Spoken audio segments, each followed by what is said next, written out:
5. El día de hoy estoy muy contenta porque estoy acompañada de un gran creador escénico. Es un paisano, lo conozco desde hace un montón de años.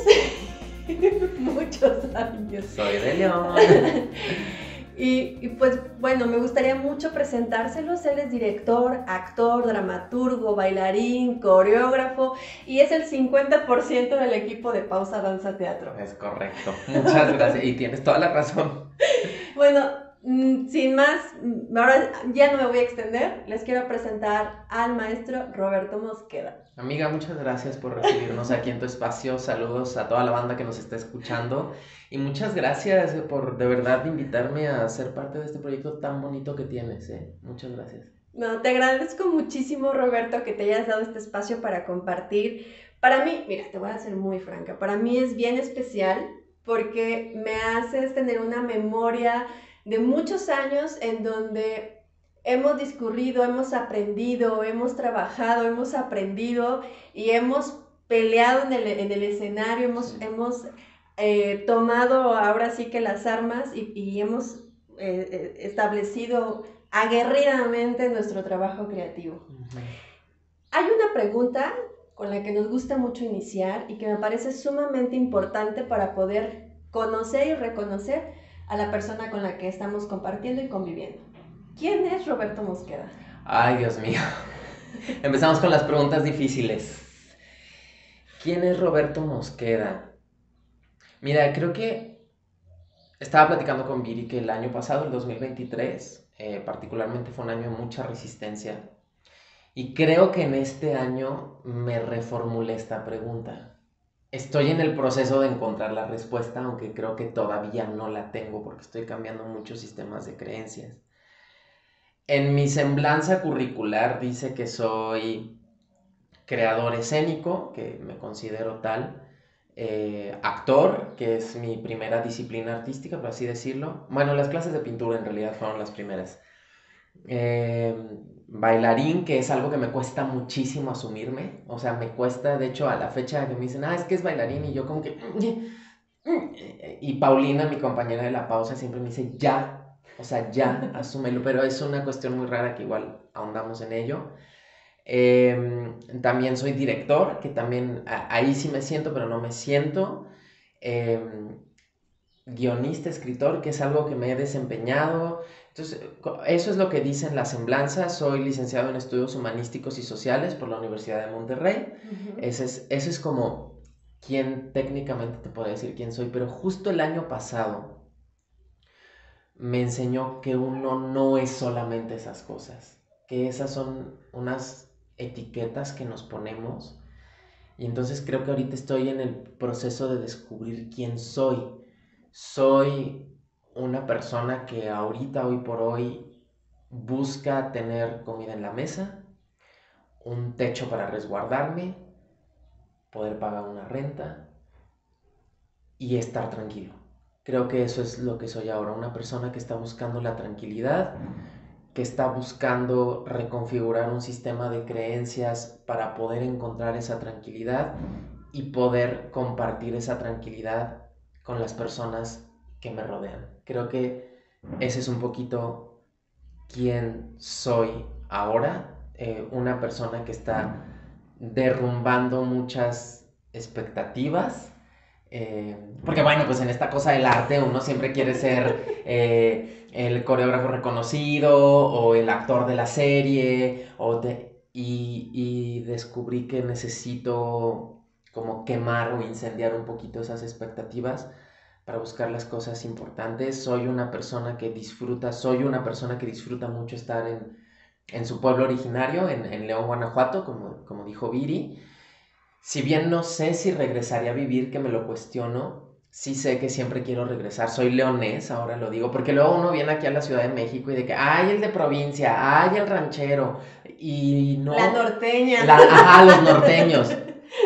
Y ahora digo, pues sí, soy eso. Soy una persona que viajó por muchos pueblos y comunidades. Eso me conforma mucho. Soy espiritual, creo, o estoy en búsqueda de serlo. Soy una persona que constantemente se está cuestionando cómo construimos este sistema social, no lo entiendo, me parece a veces injusto, mal diseñado, pero participo de él y creo que toda esa complejidad es lo que soy. Y más cosas que eventualmente saldrán, seguro, en tus preguntas místicas. ¡Para que vengan a encontrarme!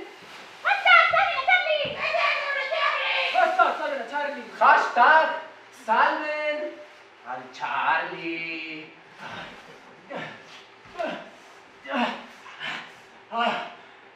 Ya me la imagino haciendo un live streaming en el desierto. Y es que cada personalidad, cada identidad es un conjunto de muchas cosas, Roberto, ¿no? O sea, tú mismo lo has dicho ahorita. Dices, bueno, soy esto, me cuesta asumir esto no lo acepto, busco esto, pero ahora estoy en este punto en donde estoy rompiendo mis propias expectativas, Sí. Y desde ese lugar, ¿qué significa el cuerpo para Roberto? Viri me mandó una guía de preguntas. Y yo las leí y yo...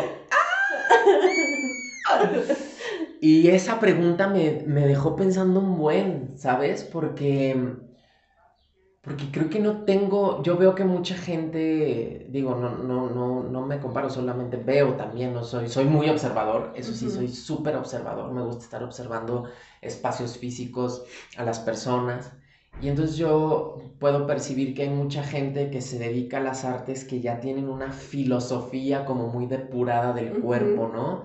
El cuerpo para mí es esto, y el cuerpo, la cuerpa, y empiezan a hacer como toda una filosofía. Yo no tengo eso. Entonces yo no tengo, o sea, creo que no tengo un significado del cuerpo per se. Sin embargo, lo vivo. O sea, no tengo claridad de qué significa, de todo lo que significa, porque es tanto lo que lo vivo, que creo que en unos años más podré llegar a una construcción racional, ¿no? De un significado para mí del cuerpo, pero para mí es, ahora que leía esta pregunta, yo decía, bueno, el cuerpo para mí es, o sea, es lo que somos, es esas dos letras, ES, es. Y todos tenemos un cuerpo y por definición toda materia, ¿no? Tiene un cuerpo, ¿no? O sea, la mesa tiene un cuerpo, o sea, todo es un cuerpo. Entonces, cuerpo es eso que es, pero ya en cuestión de los seres humanos, pues creo que el cuerpo es esta complejidad carnal, esquelética, visceral, ¿no? Como de un conjunto, de un sistema que funciona y que ahí es donde se complejiza la cosa, porque hay quien cree que nada más es como esta maquinaria racional que nos permite existir, y ya me estoy metiendo en cosas de filosofía. Está bien, tú échale, para eso es todo. Y habrá gente que lo vea como un medio para darle vida a un espíritu. Con respeto de todas las creencias, ¿no? Yo personalmente sí creo como en esta parte espiritual, ¿no? Y que el cuerpo es como esa, el cuerpo humano es esa complejidad de sistema físico, orgánico, con esta parte mental, con la parte espiritual, o sea, complejidad siento que es mi palabra últimamente. Entonces ha sido el cuerpo y el cuerpo es, o sea, es eso. Y para mí, como ser humano, me parece que también el cuerpo del humano, incluida su mente, significa la capacidad de una capacidad creadora que creo que en la naturaleza hay capacidad engendradora, que es un misterio, ¿no? Que es estas especies que se reproducen o que se depredan, plantas, ¿no? Hongos, no es un sistema, el sistema natural es como súper fascinante. Creo que el cuerpo es ese medio que tiene el ser humano para llegar a ser algo más sublime de lo que simplemente es. O sea, siento que el arte es esta capacidad de crear belleza. Ya alguien más del siglo XX me dirá, no, pero es que el arte es para provocar. Sí, pero el arte puede tocar estas fibras de belleza que ya van a otro nivel más allá de lo terrenal. Y para mí el cuerpo también es esa posibilidad. Claramente también el cuerpo es la posibilidad de crear destrucción. Claro. Que también es muy fuerte decirlo, pero yo me quedaría con esa parte cuando ves a alguien cantar cuando ves a alguien bailar, cuando ves a alguien refinarse y empezar a ir más allá de lo que ya está dado por naturaleza y buscar estos otros caminos hacia esa otra vía de otra dimensión, que para mí el arte ahora es eso, y creo que el cuerpo es también la posibilidad de llegar a esos puntos. Y es que es la posibilidad de, tú lo dices, ¿no? De construir y de destruir, y la posibilidad de elegir desde qué lugar y cómo voy a crear desde este momento en el que estoy ahora viviendo, ¿no? Porque esto que estamos haciendo ahora ya no se puede, o sea, ya fue y Sí. ahora es otro momento y ahora es otro momento. Entonces cada vez tienes una capacidad de construir y de destruir y de elegir qué hacer, ¿no? Exacto. Sí. Y cómo hacerlo, etcétera. Y pues bueno, ¿no? En tu caso has elegido la escena como ese medio de expresividad. Y para mí es bien importante preguntarte, por ejemplo, cómo es que llega, ahora sí, ¿Roberto llega a la danza y al teatro o el teatro y la danza llegan a Roberto? Yo creo que el teatro llegó desde que yo estaba chiquitito. Lo que pasa es que la hermana mayor de mi madre, es mi tía Dolores, le decimos yo de cariño. Mi tía Yo vive en Irapuato y en Irapuato ella trabajó en el laboratorio como de experimentaciones de la Comisión Federal de Electricidad. Y ahí conoció a un señor que se llama Francisco Escárcega. O sea, mi tía y mi tío, su esposo, ellos dos trabajaban en ese laboratorio, los dos son ingenieros, pero mi tía siempre fue súper fan del teatro y súper histriónica. Tiene una habilidad para actuar. O sea, mi sueño es poder dirigirla próximamente en algo o hacer algo con ella. Sí, es súper buena. Pero bueno, pues estudié ingeniería en sistemas en el TEC junto con mi tío. Los dos son mis padrinos, by the way. Y entonces en Comisión Federal de Electricidad conocen a Francisco Escárcega, que estudió teatro acá. Francisco Escárcega es papá de un creador de aquí de Ciudad de México hace muchos años que se llama Luis Escárcega. Es lo que te iba a preguntar, porque sí. ¿no? Yo conozco a Luis desde chiquititito. Y entonces en los 80s fundan un grupo que se llama Tlancualejo en Irapuato, que es de los grupos que en Guanajuato, en el estado de Guanajuato, tienen más años, o sea, ya va a cumplir 40 años el grupo. Y entonces fundan ese grupo y empezaron con un restaurantito que se llamaba El Rincón Bohemio, en unos localitos abajo del estadio de fútbol de Irapuato. Y empiezan a hacer obras de teatro y mi tía empieza a hacer teatro. Entonces yo de chiquito la iba a ver a sus obras que presentaban en el auditorio de la prepa oficial ahí en Irapuato. Y empecé viendo Emilio Carballido, o sea, Te juro Juana, que tengo ganas. Teatro clásico. Teatro así, costumbrista de Ciudad de México, pero en provincia. Y mi tía, bueno, o sea, siempre tenía los protagónicos. ¡Ay! ¡Qué perris! Hizo Las Preciosas Ridículas en Cervantino. Wow. Sí, no, mi tía yo, la neta, muy chida. Y como que esa hay una venita, porque mi mamá, si bien no fue actriz, mi madre es súper buena oradora y ahora fui de gira con A Poca Irapuato y nos invitaban a cenar. Con Cocoyotl. Con Cuacoyotl. Ajá. Y mi mamá, pues ya estábamos en la cena y mi mamá empezó a relatar una peli y así empezaba a relatar y todo. Yo nomás veía que todos en la mesa estábamos así. Y luego me dice el maestro Jaime Camarena, qué bárbara, qué buena narrativa tiene tu madre. O sea, como que hay mucho histrionismo. Bueno, cosa que de chiquitillo, pues a mí me llevaban al teatro y yo decía, yo quiero eso. O sea, como que me acuerdo perfecto de una vez que yo estaba bien chico y que nos subimos al escenario y yo decía, veía las escenografías, esas así con mamparas, ¿ves? ¿No? Así. Y yo decía, wow, qué emoción estar aquí atrás de la mampara y saber que afuera hay gente y de repente salir y representar. O sea, ni lo puedo poner con palabras porque era una emoción la que me generaba ese umbral de estar fuera y luego dentro de la escena, que desde ahí me empezó a gustar mucho. Pero bueno, o sea, la verdad es que nunca lo pude hacer de niño, siempre fue un anhelo. Luego este grupo de gente que hacía teatro en Tlancualejo hacían obras y tenían la costumbre luego de involucrar a sus hijos. Entonces yo veía a mi prima actuar en esas obras y yo decía, ay, me gustaría mucho y siempre fue un anhelo en mi colegio, en la infancia, no había nada de artes. Eran los niños fútbol y las niñas kickball y así. Y, hijo, mano, yo lo padecí porque decía, no quiero hacer fútbol, o sea, yo quiero hacer otra cosa. Y siempre tuve la espinita del teatro. Yo era muy introvertido. Me acuerdo perfecto en un campamento de verano en Explora, que es como el Museo del Papalote, pero en León. Ajá. Hicieron una obrita del curso de verano y el protagónico se lo dieron a un niño que era muy desinhibido y yo como... O sea, como que mi personalidad tampoco era en ese entonces tan histriónica, porque hay una parte de mí que es muy tímida, que es muy reservada, Sabemos. como yo, o sea, en el salón era el que me sentaba, tipo, en la mera esquina del fondo donde las paredes hacen este ángulo, como porque ahí sentía que podía estar en una cuevita. Entonces ahí hay una cosa muy rara, pero siempre hubo el anhelo del teatro, como que el teatro te permite ser todo eso que no eres. Esa necesidad fue acuñándose hasta que en tercero de secundaria hicimos nuestra primera obra de teatro en el Colegio Miraflores.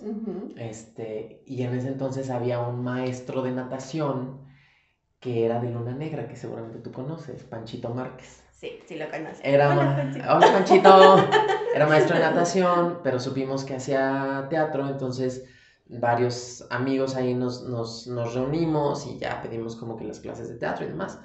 Y entonces Pancho nos da clases de teatro y montamos una obrita que se llamó El Censo de Emilio Carballido, que llevamos a un teatrito en Lagos y todo, y como que dije, y yo también era un costal, o sea, no tenía timing para la comedia, como un montón de cosas.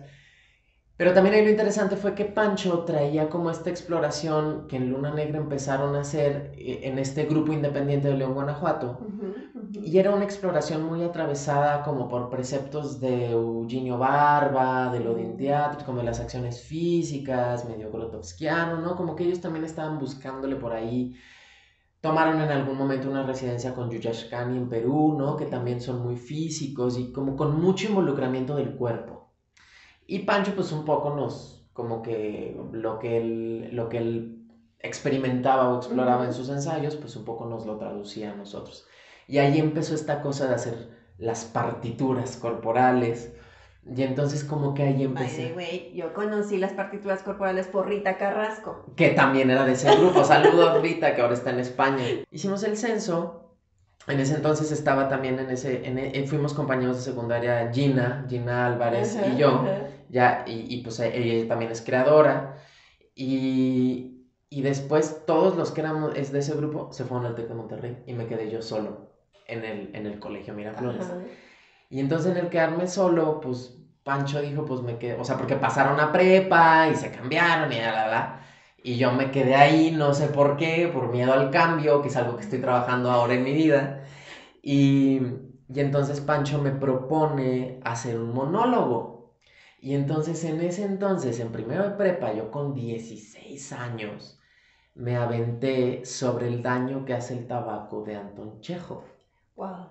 Entonces hicimos esa versión de sobre el daño que hace el tabaco y la recuerdo como si fuera ayer. O sea, recuerdo las sensaciones. Era un personaje que hablaba así con esta voz. Señoras y señores. Y se llamaba Iván Ivanovich Newhin. Habiendo sido invitada mi mujer a hacerme dar una conferencia sobre el uso del tabaco. Más o menos así empezaba. Y era esta voz. Y entonces lo hicimos, lo presentamos en el Miraflores. Todos los compañeros fueron de, güey, ¿qué pedo con...? Ahí está, quiero llorar. ¿Qué pedo con esto? Y entonces mi madre, súper linda, dijo, no, vamos a buscar el Teatro María Grieber de León. Y fue y buscó el Grieber, fue a hablar con la madre superiora en ese entonces, Sor María del Carmen del Miraflores, a ver si nos podían ayudar. Le dijo, no, porque eso no es propiamente una babosada. Y señora, bueno, ya siéntese, bye. Lo vamos a hacer con o sin usted, me vale madres.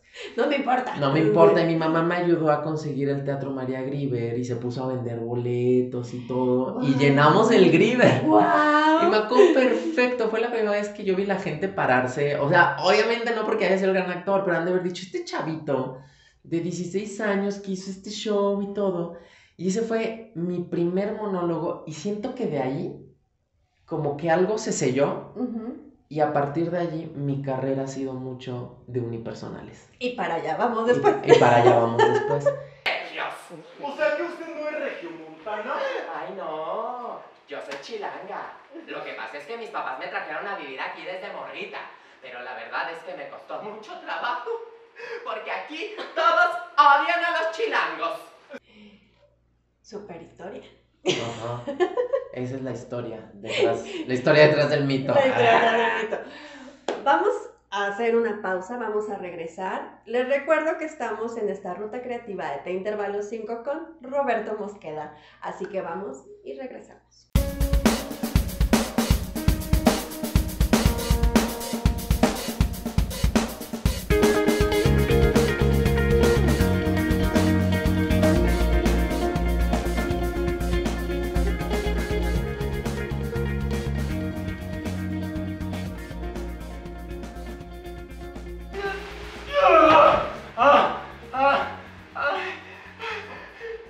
¡Pinche avión! ¡Ya ni la chingas! ¡No saben con quién se metieron, Mucho jet privado. Todo jodido que me dieron. ¿Y el piloto? Seguro un morro. ¡Ay! A estas alturas, mi chatita hermosa ya debe de estar saturando las redes para que vengan a encontrarme. Pues ya regresamos a esta ruta creativa de T-Intervalo 5 y les recuerdo que el día de hoy estamos con Roberto Mosqueda, dramaturgo, actor, director de teatro, bailarín, coreógrafo, gestor, productor, codirector de La Pausa y vendes mole los domingos. Pues casi, la necesidad. Roberto, estuvimos ya platicando acerca de tu camino hacia el teatro, hacia la danza. Es un camino bien nutricio, o sea, lo que puedo percibir es, y no solo yo, seguramente quien está viendo esa entrevista, que ha sido un largo camino de encuentros, de desencuentros, de dudas, de aciertos, de certezas, y que al final de cuentas, algo que creo que te ha motivado mucho es la pasión de estar en la escena, ¿no? Sí, Porque sí. estudiaste algo más conectado con la administración, sin embargo, esto que dices tú, ¿no? El hecho de imaginarme entre los trastos y saliendo y que la gente me viera y yo interpretando, o sea, es algo que desde chiquito es como un fueguito adentro que te jala y que te apasiona, ¿verdad? Sí, desde chico. Y ahora que decías o sea, por la carrera que estudié, que sí me dio como muchas bases estructuradas, pero sobre todo, sabes que me dio una gran base literaria. Ahorita que estaba haciendo esta remembranza, mi carrera académica, por así decirlo, siempre cargo con el síndrome del impostor, porque después de eso es de que, pero no estudié una carrera en danza, pero no estudié una carrera en teatro. Porque luego hay gente que es bien mula, y como que te agarra por ahí también, como de que no tienes la carrera, ¿no? Bailarín sin estudios, o sobre todo mucho, o actor sin herramientas, por ahí me dijeron alguna vez. ¡Ay, qué fuerte! Sí. Pero creo que me dio una base súper bonita porque esa carrera era una capirotada de sociología, antropología, historia del arte, filosofía, que siento que fue un poco el área más débil porque hubo ahí un problema que desde que corrieron a una maestra que era Pilar, como que hay Pilar de la carrera, pues me refiero. Así, para aclarar. Y teníamos literatura, y yo mi carrera, mi área de literatura la vi súper a profundidad con un programa diseñado por una gran maestra que se llama Julieta Leo. Y Julieta es, así de esos que dicen, mi gurú, es Julieta. O sea, fecha que yo redacto una justificación, hago un algo, ¿no? En una estructura de proyecto, en el concepto, tengo como muy clara esa voz de Julieta de ¿por qué esto? ¿Esto de dónde viene? O sea, como para realmente argumentar y justificar. Con ella aprendí a hacer, con ella hice mi tesis, de graduación. Y bueno, una maestra que me enseñó desde la literatura griega, ya sé que ahora van a decir que muy eurocentrista, yo sé, Pero la verdad fue un programa muy bello y también hay que reconocer pues lo que ya está, ¿no? O sea, ahora ya buscamos otras narrativas y todo, pero yo no creo que tenga nada de malo que haya empezado yo. Pues es que a final de cuentas es la base de la técnica teatral. Sí, O sea, todo lo que es la mitología, la narrativa, digo, no por nada en todas las escuelas lo primero que te piden que leas es la poética de Aristóteles. es correcto, es real. Y bueno, estamos construyendo para deconstruir, ¿no? Claro. Ya ahora las búsquedas son otras y tal, pero en ese momento fue un programa muy bonito que curiosamente empezó de ahí, pero ella nos hiló, nos llevó de ahí, nos llevó a la literatura de la Edad Media, Ok. nos llevó a Shakespeare, tuvimos un semestre de Shakespeare con ella desde la literatura. Literatura inglesa. Ajá, increíble. Ese semestre leímos Shakespeare y El Quijote. Oh. Ajá, fue un semestre divino. Luego nos llevó a las estructuras decimonónicas con todo el romanticismo y todo ese viaje que ella diseñó es porque al final Julieta nos quería llevar a lo real maravilloso latinoamericano. Wow. O sea, todo eso fue para llevarnos a cómo se construye el real maravilloso y en ese real maravilloso entender toda la raíz latina, cómo se mezcló con esto para construir lo que hoy conocemos como real maravilloso latinoamericano. Fíjate que esto que, bueno, en particular me parece sumamente importante, ¿no? Porque a veces tenemos la idea de que pararse a decir un texto en un escenario es solo aprenderte el texto Hijo, sí. y decirlo, ¿no?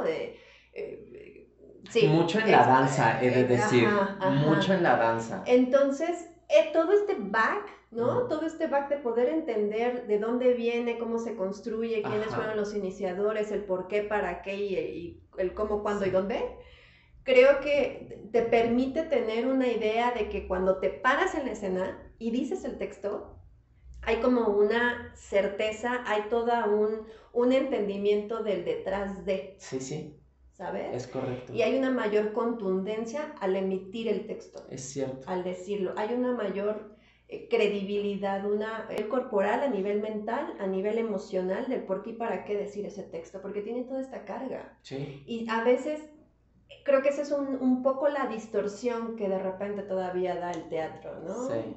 Sí, fíjate que ahora estoy recordando una vez que nos hizo una pregunta de examen que nadie contestamos bien más que una compañera, Elisa, donde nos especificaba cómo es que el fraile que le da el veneno a Julieta en realidad no tenía intenciones mucho más complejas que la bondad de querer ayudar a la pareja, ¿no? Claro.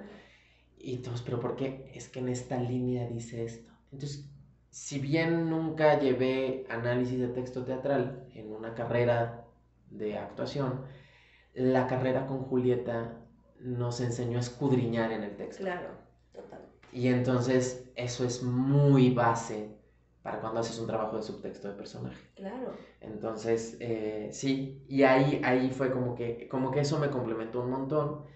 Y bueno, creo que ahora que te decía de lo real maravilloso, pues creo que las cosas que he hecho, o sea,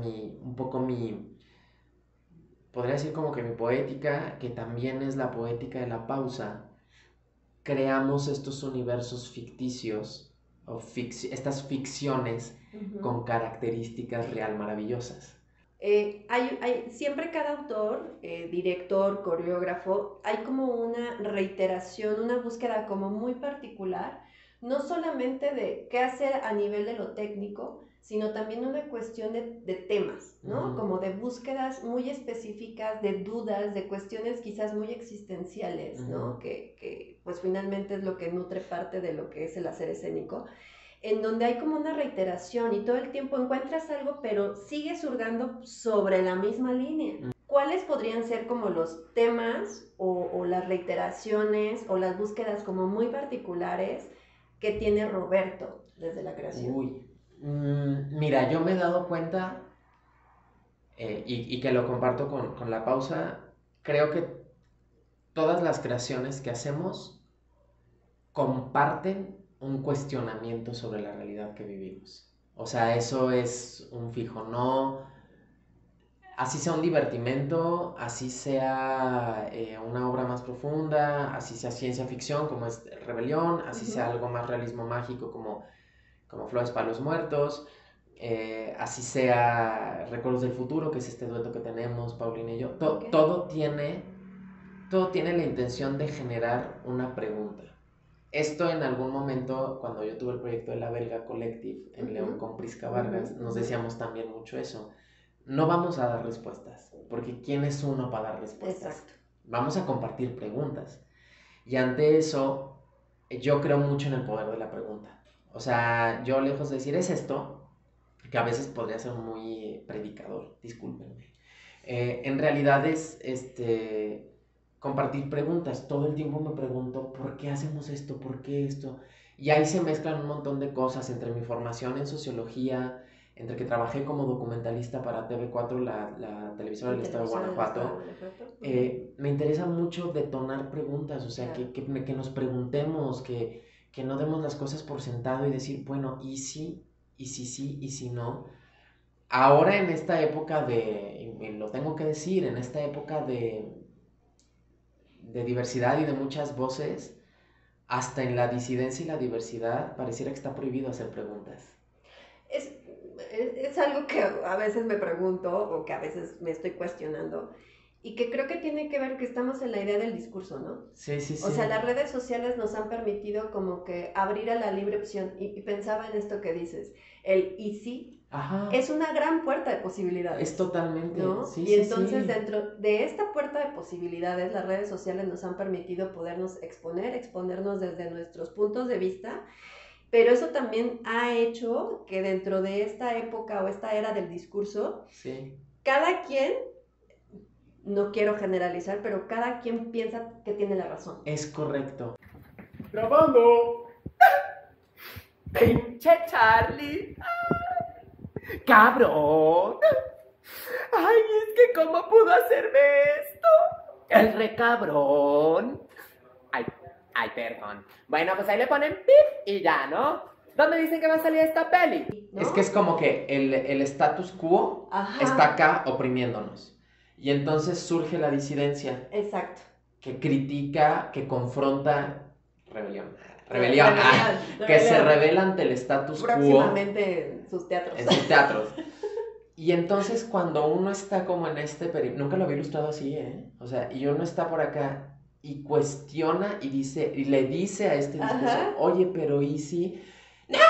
O sea, exacto. Pasa eso. Exacto. Entonces a partir de esto nosotros decimos, en la pausa y yo, Roberto, bueno, yo en casi todo, desde que estaba en la tele, todo lo que hago, yo soy una persona muy conflictuada con la realidad, evidentemente, y tengo mis sufrimientos y mis dolores, que por supuesto no son nada que ver con gente que vive peores cosas, pero bueno, todos tenemos nuestras batallas.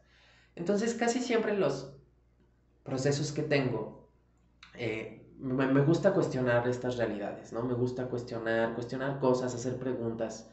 Creo que también tiene que ver mi formación en filosofía, ¿no? En todo, ¿no? Y luego otra cosa en la que yo ahora creo mucho, porque uno cuando es más joven y se quiere revelar y comer el mundo y ser muy transgresor, buscas la provocación. Bueno, yo voy a hablar desde primera persona. Claro. Yo buscaba la provocación o buscaba el cuestionamiento y la confrontación. Y ahora que la vida me ha dado mis buenos madrazos, también todo, o sea, como lo que hago, busco que tenga un mensaje positivo. Okay. O sea, un mensaje, y no como de, ¡ey! Eso justo iba.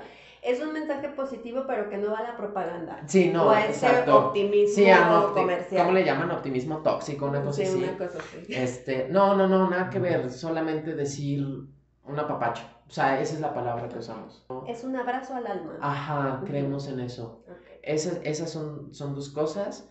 Tercera cosa que creo yo mucho en el poder de la ficción.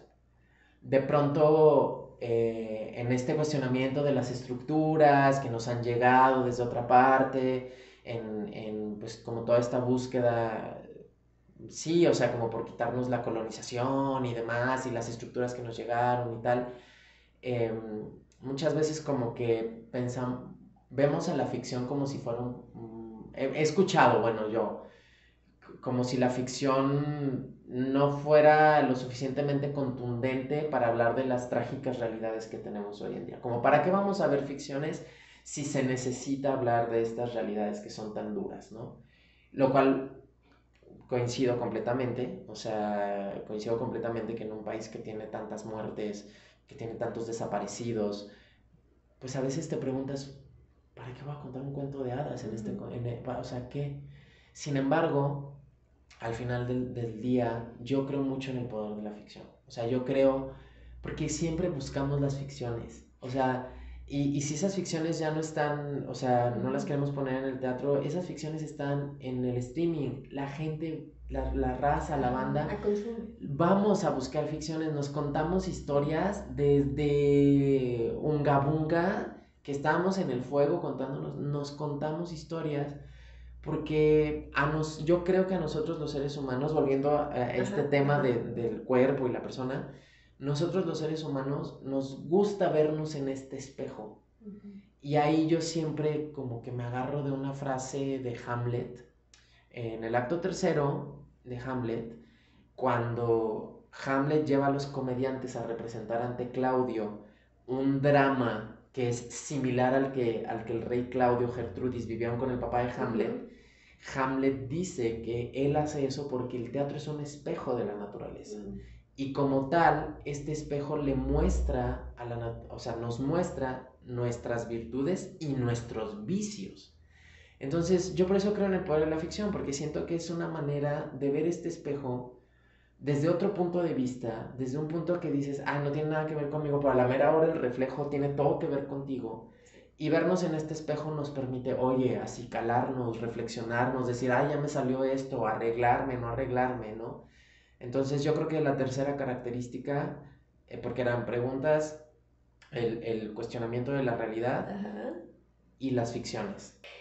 Pero es que la ficción justamente es este famoso y sí, ¿no? O sea, hay una conexión bien profunda y bien fuerte en darle la posibilidad al público, al espectador de elegir, ¿no? Esa puerta, ese portal hacia un destino o una realidad que a final de cuentas él se exalta a través de los sueños, ¿no? Sí, o sea, sí. al final, y desde este lugar, tu cuerpo, ¿en qué momento crees que está? No hablo obviamente del cuerpo físico propiamente, sino de este cuerpo que ha sido alimentado con todas estas realidades, con todas estas ficcionalidades, con todos estos ISIS.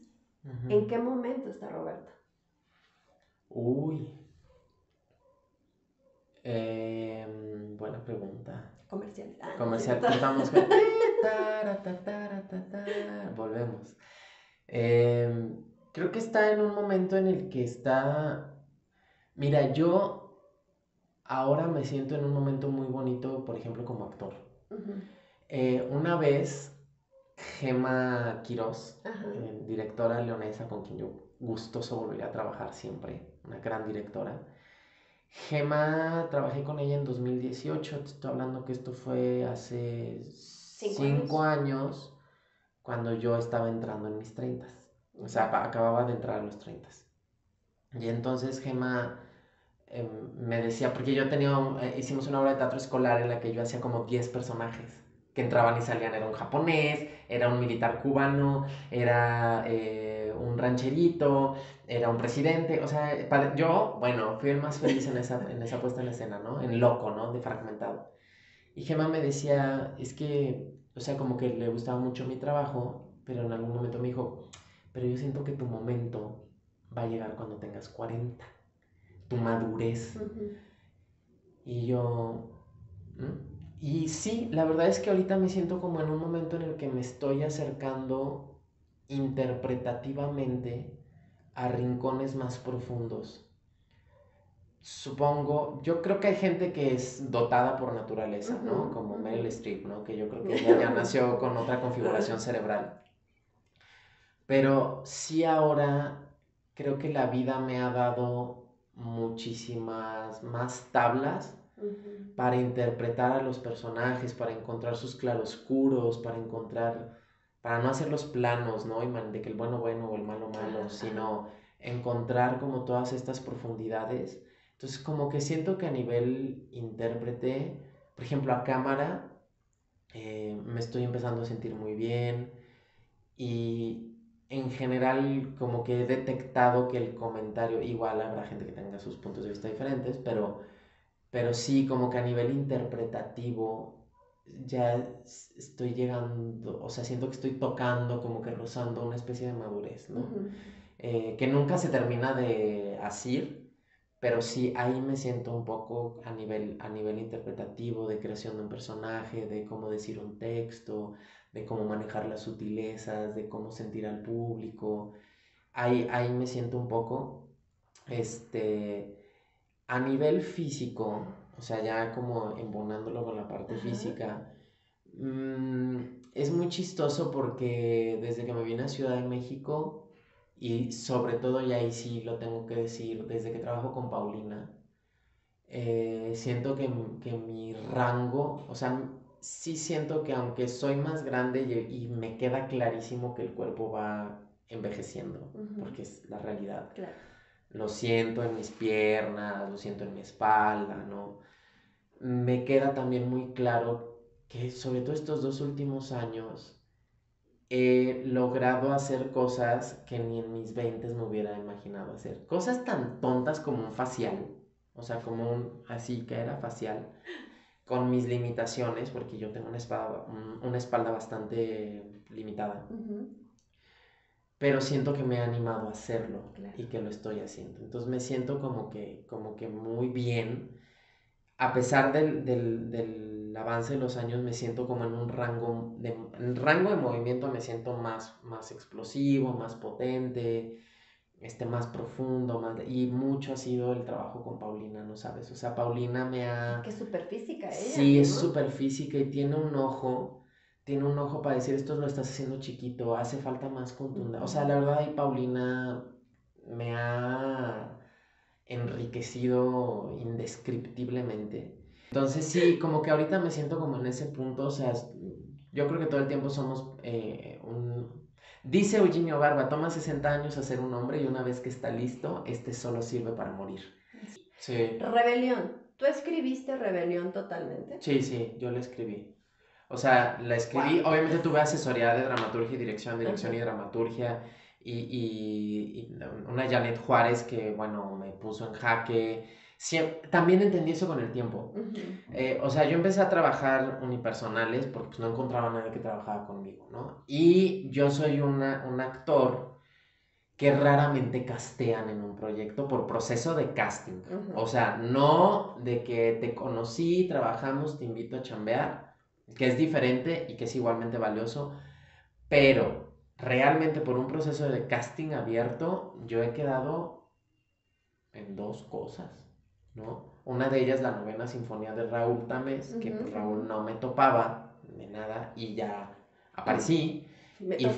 Y me topa y es no, o sea, yo a Raúl estoy eternamente agradecido por ese proyecto, pero no soy alguien tampoco que busquen los directores en general de, oye, sí, algunos sí, pues como los círculos que uno se va creando, pero esta publicidad o este comercial, soy cero comercial en ese sentido, o sea, no de que soy súper intelectual, no, soy cero comercial de que... Es que hay cierto perfil. No soy comercializable, ajá. Es que hay cierto perfil, ¿no? Y tú eres una persona de escena. Sí. ¿No? Y de tele, ¿no? Ajá, y de que hasta que me ves, o sea, no soy tampoco alguien que, por lo mismo de la discreción, yo soy muy neutro, o sea, afuera soy un X en la vida que va caminando, ¿no? Ya me escuchas hablar y dices, bueno, sí está loco, pero así de verme, soy X, o sea, según yo, igual y me equivoco, pero hasta ahora no soy como tan funcional en publicidad o en cosas así. Entonces, raramente me castean, o sea, la verdad es que raramente me castean. Y aparte de la hiper ultra competitividad o competencia más bien que hay ahorita, ¿no? Entonces, en ese sentido, pues yo he dicho, pues yo me voy a hacer mis pastorelas. Porque me encanta estar en escena, soy adicto, es lo que más feliz me hace. Y en esa necesidad es, bueno, si voy a estar ahí, ¿qué quiero decir? ¿De qué quiero hablar? Para mí es bien importante. Entonces al principio, pues también en León me fue muy complicado, porque yo estuve en Monterrey, allí hice teatro de compañía un poquito, por así decirlo, aunque era teatro amateur de la universidad, pero era con grupos grandes. allá tuve la primera oportunidad de dirigir, o sea, porque había chavos que no quedaban en las obras, entonces Hernán me dijo, oye, puedes hacer un grupito extra para quien no tenga las herramientas de estar todavía en la obra, puede empezar. Y yo, sí, claro, y empecé con un grupito que se llamaba Ejercicio 2 de clandestinos en otros horarios, y yo montaba las obritas y allí empecé a probar lo de mezclar teatro con danza más y tal. Luego volví a León y estuve trabajando, sí, con un tiempo con Javier Sánchez y demás. Pero ya propiamente con lo poquito o mucho que aprendí de danza, ¿no? En la compañía, yo quería mezclar teatro con danza y ahí me costó mucho trabajo. En León, tú y yo no platicábamos tanto, me costó mucho trabajo encontrar como con quién abordar las dos cosas. Tú sabes, allá es complicado. Sí. Ahora ya en Guanajuato ya está muy revolucionado. ya está muy revolucionado, o sea, ya todos los chavos salen con una interdisciplina brutal, pero... Les estamos hablando de hace más o menos como 20 años. Sí, no manches. Como 15, pero... Y entonces allá pues empecé a trabajar solo, o sea, y empecé a trabajar solo, y al principio yo hacía todo, desgastante, y las obras tenían carencias. Luego, primero hice una cosa que se llamó Postdata, que en ese entonces, bueno, sí le pedí el guión a Janet Juárez y a Luis Guerrero. Esta fue la pieza que fue apoyada por una beca. Por un PECDA, cuando no eran PECDA. Ajá. Y bueno, ya descubrí que tenía ahí como ciertas cosas, ¿no? Cosas que pues quizás si hubiera estudiado una licenciatura hubiera aprendido, no sé. Y luego seguí haciendo cosas solo y luego hice un montaje que se llamó Esto no es sobre discriminación, que llegó a la muestra nacional. Y le volví a pedir a Janet que me hiciera el texto, pero un poco, o sea, nos fue muy bien porque llegamos a muestra nacional de teatro y todo, fue un Cervantino y todo, y fue un texto como muy conmovedor. Pero ahí, bueno, long story short dirían, ahí tuve yo creo que unos errores en una parte cómica que tenía la obra y en la muestra nacional, que supuestamente todos somos amigos y hermanos y así, o sea, yo reconozco que yo tuve errores al momento de hacer ciertas bromas que quizá podrían ser no correctas como las hice porque no tenía mucho entendimiento de la comedia, o sea, sí fueron chistosas, pero el gag a lo mejor no fue tan padre.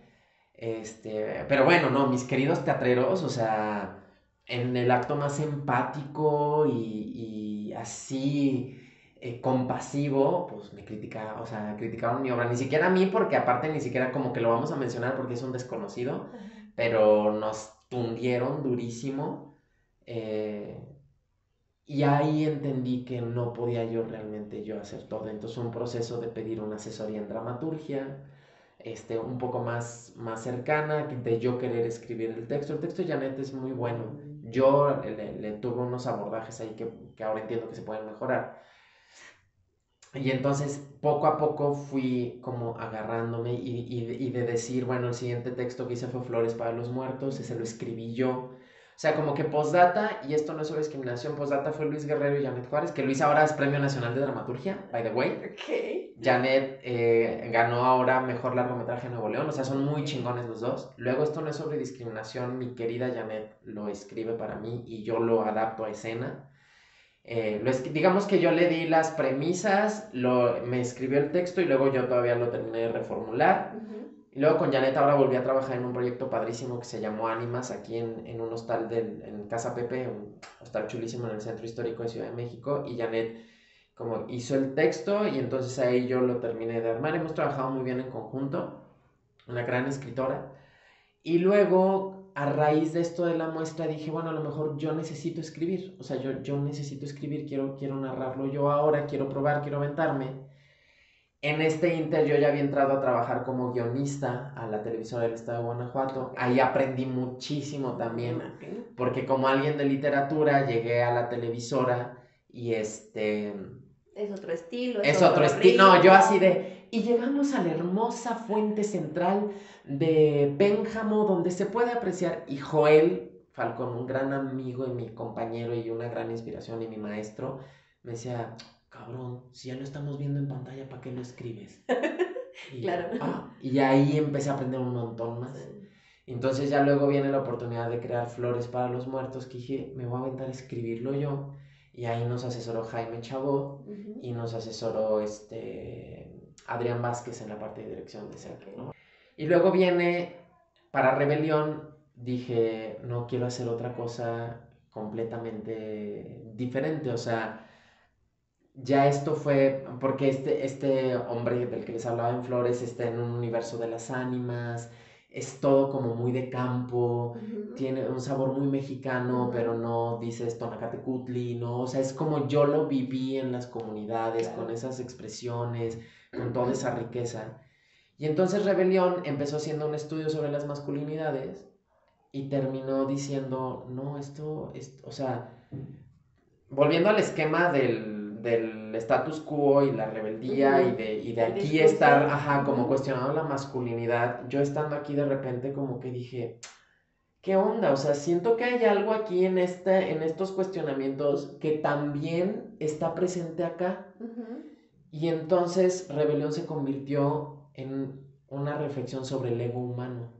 Y siento que esa beta apenas va empezando, con todo de que ya escribí tele, que ya hice, o sea, apenas va dando. Y en la parte actoral, ahí sí me siento, no sé, o sea, me siento no sé, como con más camino andado y más comprensión de mí, de mis registros, de mis tonos, de a lo mejor no ser consciente de mi registro y mi tono, entonces llegar con un director que me pide algo que según yo no estoy haciendo, pero tener pues sí, la humildad y tener también la disposición de decir, ok, voy a buscar lo que tú me pides. Exacto. Sí, justo.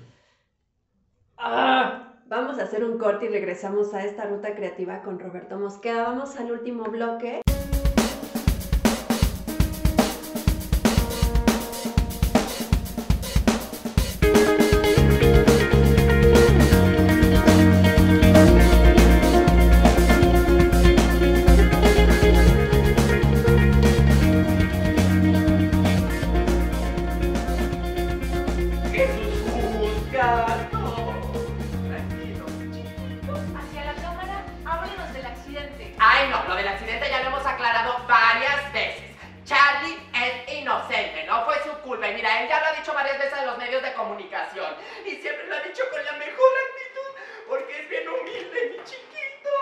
Estimados amigos de Te Intervalo 5, regresamos a este último bloque de esta ruta creativa con Roberto Mosqueda, actor, director, bailarín, dramaturgo. Ya nos contó todas. Ya todos, no me falta.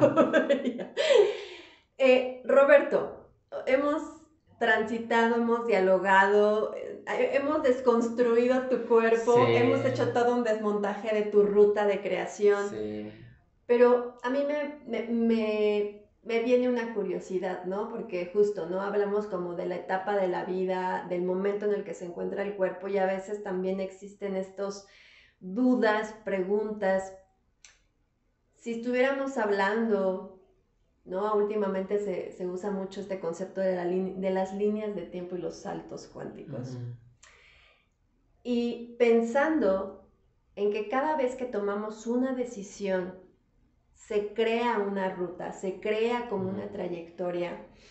Y hay muchos Robertos en alguna otra parte. Wow, aludiendo, qué miedo. qué miedo. Aludiendo un poco como a este concepto de las líneas de tiempo. ¿Hay alguna línea de tiempo que te gustaría revisitar? ¿Alguna decisión que digas, por aquí quizás no hubiera estado tan padre? Wow. ¿Hay alguna parte de ti que en este punto, en este segundo, en este momento en el que estamos hablando, pienses, me gustaría revisitar ese lugar, ese momento de mi vida?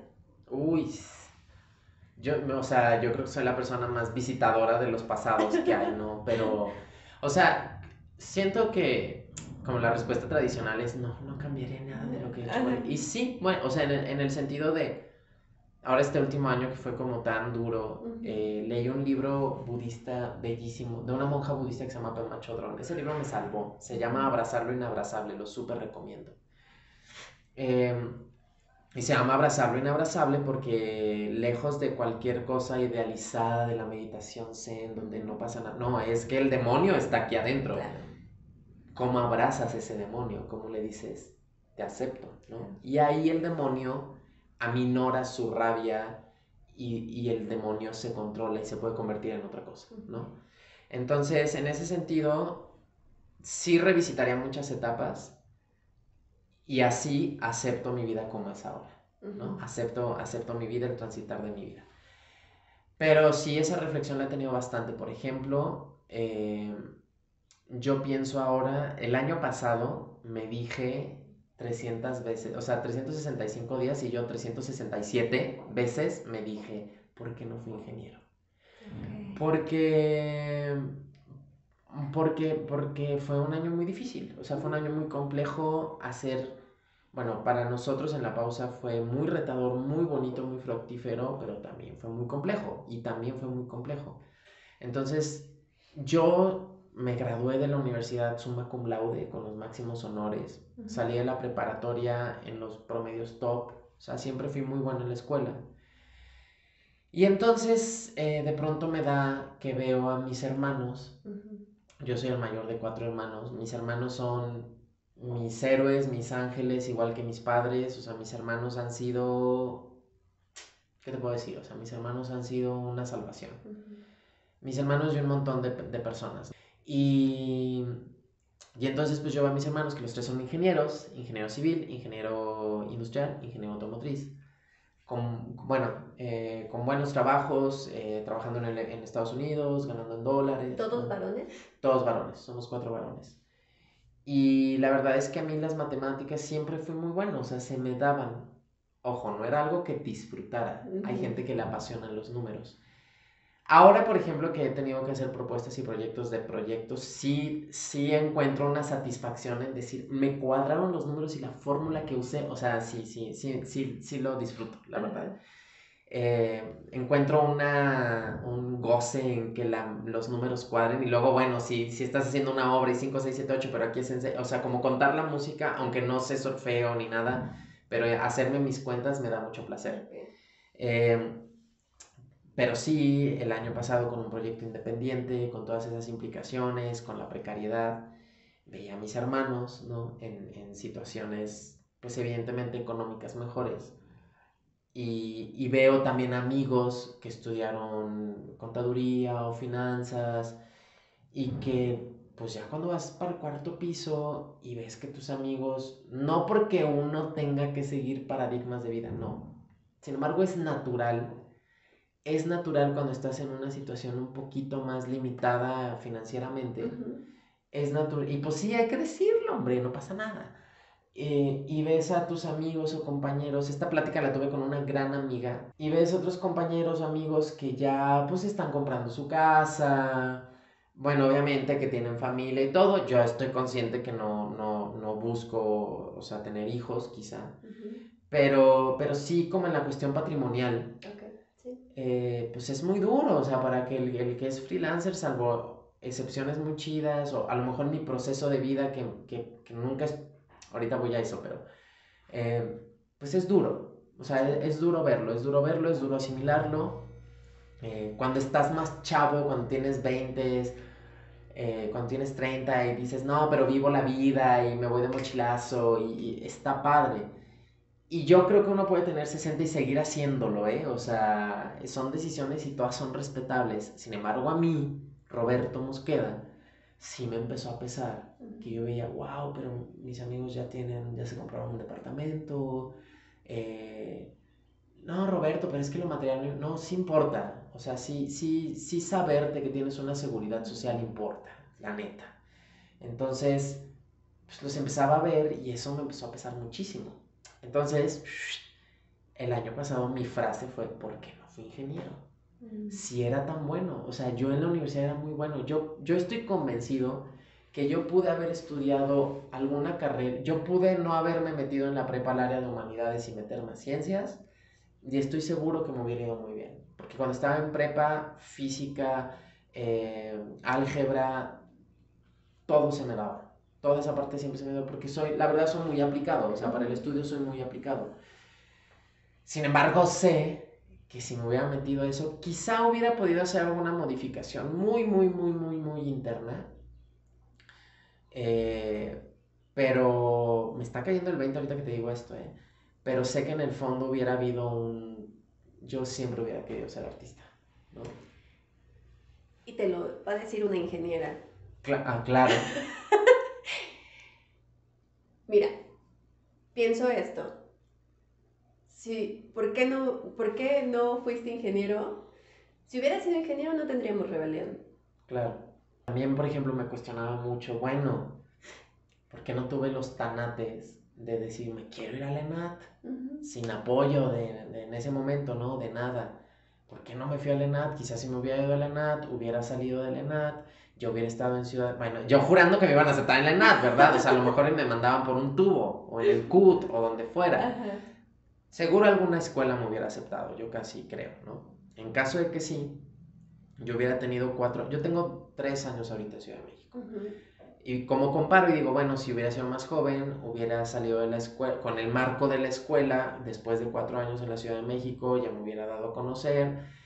Y quizá a mis 20 estaría viviendo lo que apenas ahorita estoy viviendo, Claro. a mis 30 y pelos, ¿no? Entonces, sí me lo he cuestionado mucho, porque siento que quizá ahorita en el proceso de darme a conocer, porque uno se tiene que dar a conocer, Sí. pues me estoy dando a conocer igual que alguien que está estudiando la carrera, ¿no? Ujú.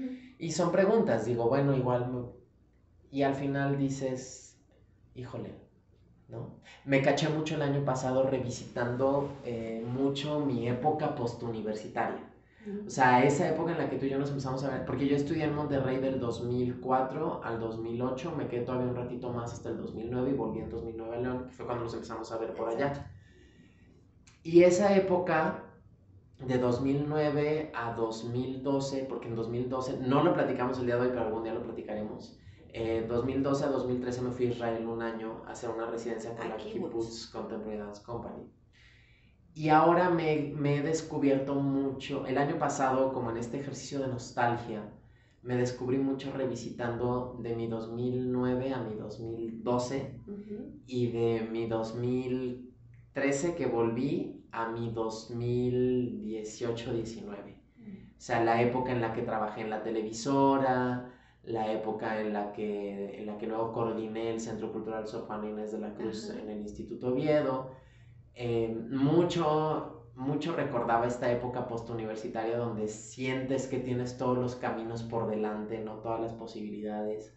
Empecé a escuchar música de esa época, Hello Seahorse en esa época me encantaba, me encanta todavía.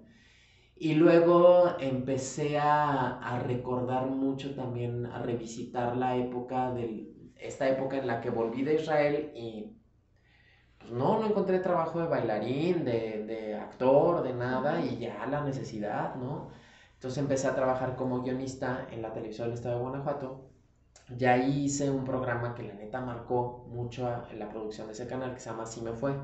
Fueron 4 temporadas, de 3 episodios cada temporada, visitando todos los pueblos de Guanajuato, haciendo turismo alternativo. O sea, pero turismo al principio nosotros en chavitos de, sí, San Miguel de Allende y los antros, y poco a poco se fue convirtiendo eso en más documental y marcó mi lenguaje, mi carrera, mi todo. Y luego ese programa lo hice con mi amigo Joel Falcón y con Eduardo Ramírez, y luego otro amigo, y luego Joel y yo hicimos uno que se llamó El Sabor de mi Tierra, que era un documental de cocina tradicional donde se mezclaba una narración muy al estilo de Como agua para chocolate con el material documental. Ese programa ganó una mención en Pantalla de Cristal por preservación del patrimonio de México y América Latina.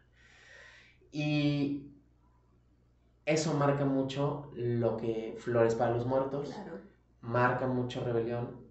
Y descubrí el año pasado que en todo lo que sale de una pregunta, ¿no? Deber ser, ¿no? Es que yo ya debería tener esto, es que yo ya estoy viendo que estos amigos salen en las series, yo que ya voy al 4º piso, pues estoy viendo que los chavitos ya salen de la escuela y ya están saliendo en series y pues se les dio muy chido, pero yo no tengo eso, a lo mejor no es mi lugar. Me descubrí mucho volviendo a esa época en la que viajaba, documentaba, me involucraba con las comunidades.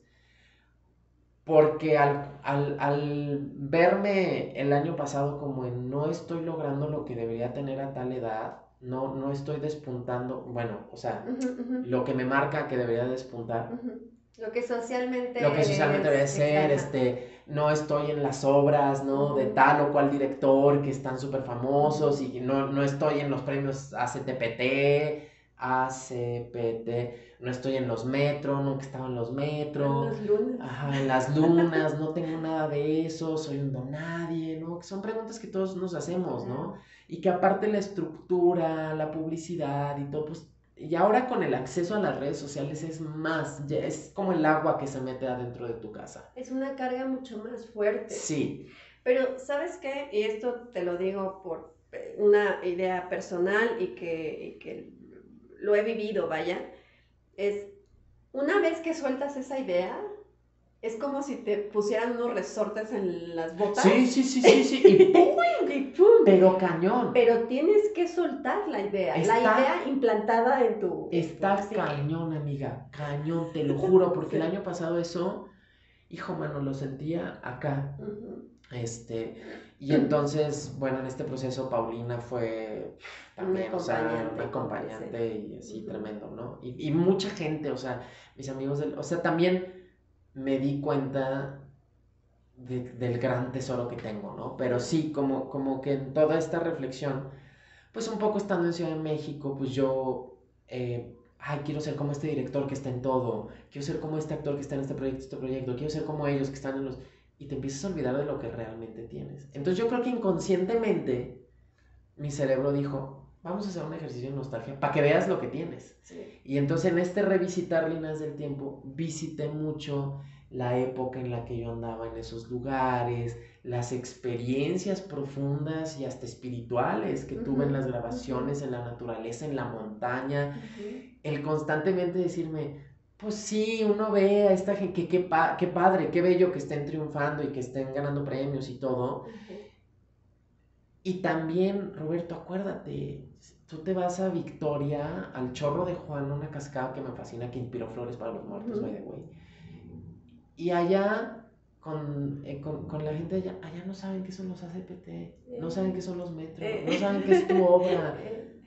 Allá yo veía raza que yo admiraba, o sea, que yo me acuerdo que cuando hice estos programas, yo decía, yo admiro a estas personas, las cocineras tradicionales, maestras, Consuelito Venancio, Alma, todas las cocineras que conocí, yo las admiraba y me acuerdo que en esa época yo, aunque, esto lo platicaba, aunque escénicamente, yo vivía en León y escénicamente no estaba en el lugar en el que estoy hoy, yo tenía mucho orgullo de lo que estaba haciendo porque sabía que aportaba, que cambiaba y tal. Entonces el año pasado, en esta un poco despersonalización de quién soy, estoy en esta ciudad, nadie me conoce, valgo madres, de repente mi cerebro empezó a revisitar esas épocas para decir, no, vato, tienes todo esto. Y lo que hice de los trampolines está cabrón porque como que al final del año fue como sí, soy el actor X, sí, soy el extra del extra, voy a... súper bien, yo solo quiero, como dije al inicio, solo quiero tener comida en la mesa, un techo donde dormir y tranquilidad para poder vivir mi vida. Y entonces como que fue eso y de repente este inicio de año fue de... ¡Boom! Y yo, ¿what? Entonces, y en este inter, pues bueno, yo, formación católica, ¿verdad? Por supuesto, pues agarré la Biblia y empecé a leer el libro de Job, el santo de la paciencia. Y entonces dije, ala, porque le dicen a Job, oye, es que tú tenías todo, bueno, me imagino que ya la mayoría de la gente sabe la historia, ¿no? Y si no, pues está muy accesible. Consulte su Biblia más cercana. Y entonces le dicen a Job sus amigos, pero es que tenías todo y se te quitó. Y Job dice, fíjate, Dios quita y Dios da. Pero no lo voy a insultar porque Dios quita y Dios da. Entonces sí me descubrí revisitando, volviendo a las líneas del tiempo, revisitando el por qué no fui ingeniero, revisitando mi época postuniversitaria muchísimo. El año pasado tuve la chance también de, fíjate, me escribió un gran hallazgo que tuvimos, me escribió una chica, Natalia, que ahora trabaja con La Pausa como traspunte y ha sido un garbanzo de a libra, o sea, es una chavita que estudia la carrera de literatura dramática y teatro en la UNAM, y resulta ser que en el 2022 vio todos los montajes que presenté aquí en Ciudad de México. Ok. Vio una obra en la que estuvo que se llama México Expropiado, vio Rebelión y vio Ajá. Flores para los Muertos. Ajá. Cuando estuvo, Flores para los Muertos se presentó en Ciudad de México en el Festival de Teatro a una sola voz, el de Ajá, monólogos, ajá. y Rebelión en una temporadita que hice en la Capilla. Y entonces Natalia me escribe a inicios del año y me dice, a finales de año me dice, oye, es que soy estudiante de, de esta carrera y tengo una materia de dirección. Y hay un monólogo que quiero hacer que se llama La Guerra de Clam. Es un monólogo alemán que ha ganado muchos premios, es muy actual. Y habla de unas... Es un monólogo muy interesante de un maestro que enfrenta la fundación.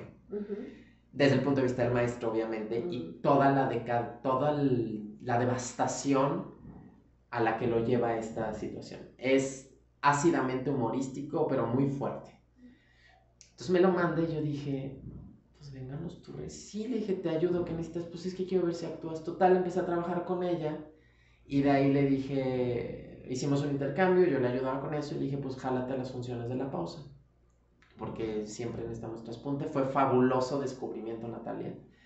Y bueno, claro, obvio no le pagamos, ¿eh? O sea, siempre le pagamos. Claro, no, Nati, puedes decir. Y entonces empecé a ir mucho a la UNAM. Y volví a revisitar ahora también mi etapa universitaria porque yo decía, yo hubiera sido un estudiante muy feliz en la UNAM.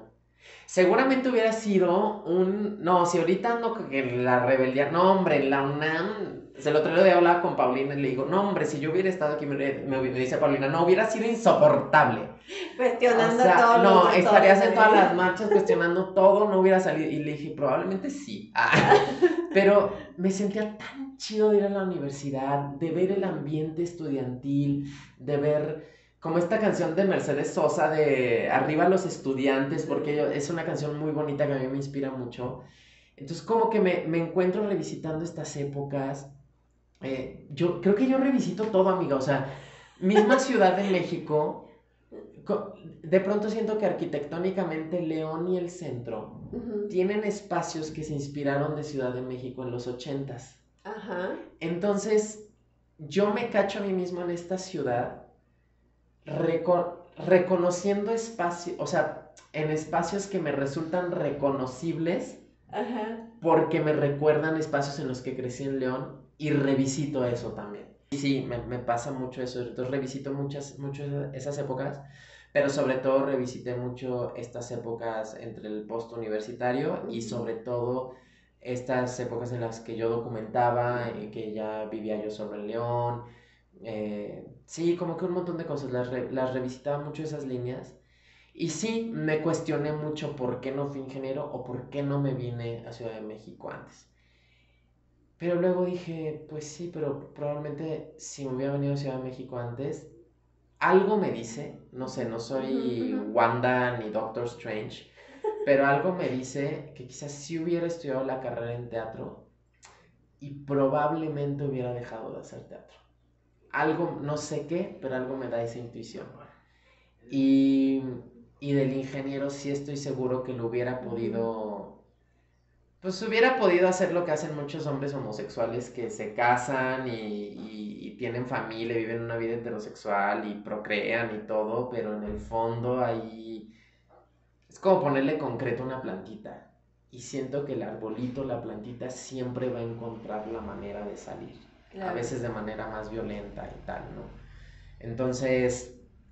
Sí, eso me lo pregunté mucho, pero bueno, creo que después de que fue el acto de la renuncia y de aceptar, pues sí, las cosas tan chidas que uno, o sea, que de pronto, no sé, estas vacaciones decía, ay, estoy acá en León, ¿no? Que me fui a León. Y todavía tengo ese chipcito, ¿no? Porque eso pasa mucho en las artes escénicas en este país, ¿no? O sea, es como que a Ciudad de México, Galerías El Triunfo y el resto del país es como que, ay, pobrecitos. La verdad, o sea, es mucho esa narrativa que hemos construido, que construimos, ¿no? Y que yo la tengo interiorizada. Entonces, de pronto ahora en las vacaciones yo decía, ay, estoy en León sin hacer nada y estoy viendo a tal que está en no sé dónde, tal que se fue de gira, tal que todavía ahorita está teniendo chamba y yo como no tengo trabajo, pese a que había terminado una temporada, estoy acá pasando los días, ¿no? Y fue después como decir, qué alegría por la gente que tiene trabajo. Deseo, de verdad, qué padre, me da mucho gusto, benditos sean. Y yo ahora estoy acá y no está mal, al contrario, tengo a mis padres que están vivos, tengo a mi abuela que está viva, estoy viendo a mi familia y lo agradezco. Y ya te digo, me fui a turistear por mi León, lo disfruté, me comí las enchiladas que más amo, y tan así que dije, ay no, yo me quiero quedar en León todavía, no para siempre, pero sí me quería quedar hasta que empezara la feria, que es ahorita, a finales de enero, me quiero quedar a la feria. Y entonces como que abandoné todo esto y ya fue que, te digo, que empezaron a salir las cosas así y me tuve que regresar antes a la ciudad por trabajo. Sí. Y más cositas que ahora sí que no por mamerto, pero que sí no puedo decir. Exacto, hasta que sean con los pelos de la burra sí, en la mano. Y hasta que se pueda, ¿no? Porque hay Claro. cosas que no se pueden decir pues porque es parte del proyecto, ¿no? Claro, no, y por cuestiones de derecho intelectual. Sí, entre sí, otras cosas, ajá, ¿no? sí, justo por eso. Sí, confidencialidad y estas cosas. ¿Y si fue el pinche karma? Por lo del accidente del viene. No, pero no fue mi culpa, Fue culpa de ese cabrón. A ver, ¿para qué se pone enfrente de la camioneta? A lo mejor fueron esos otros desgraciados. Le dije a mi jefe, oiga, no se meta con esa gente. Mire, no acepte esos dineros. Ah, pero mi jefe y sus pendejadas de... Mira, Charlie, ¿tienes visión o no? ¿Quieres lana para que empecemos tu proyecto de Self Urban Living? Pues ahí está el capital.